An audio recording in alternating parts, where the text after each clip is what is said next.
মোহাম্মদ খালেদ হোসেন মাহবুব, ব্রাহ্মণবাড়িয়া ৩। মাননীয় স্পিকার, আমার নির্বাচনী এলাকা ব্রাহ্মণবাড়িয়া সদর ও বিজয়নগর সীমান্ত এলাকা মাদকের একটি অন্যতম রুট হিসেবে ব্যবহৃত হচ্ছে।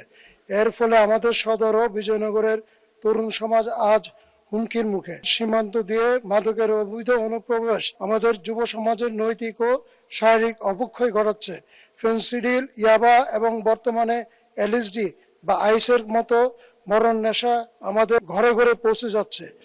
মাদক কেবল একজন ব্যক্তিকে ধ্বংস করছে না, বরঞ্চ একটি পরিবারকে নিঃস্ব করে দিচ্ছে এবং এলাকার চুরি, ছিনতাই সহ অপরাধীমূলক কর্মকাণ্ড ছড়িয়ে দিচ্ছে।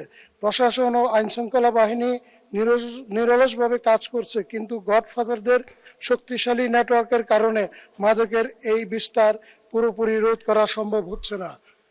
মাননীয় স্পিকার, আমার নির্বাচনী এলাকা জনসাধারণের পক্ষ থেকে আপনার কাছে আপনার মাধ্যমে মাননীয় স্বরাষ্ট্রমন্ত্রীর কাছে কিছু সুনির্দিষ্ট প্রস্তাব রাখছি।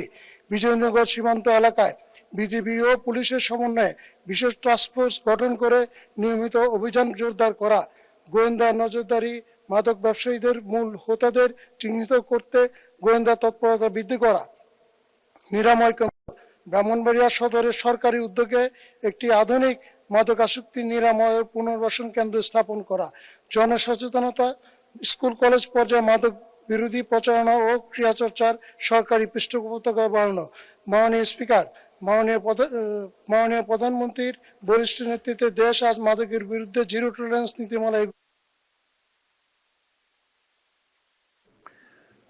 মাননীয় সদস্যবৃন্দ, 2 মিনিটের বক্তব্য এখানেই শেষ করা হলো।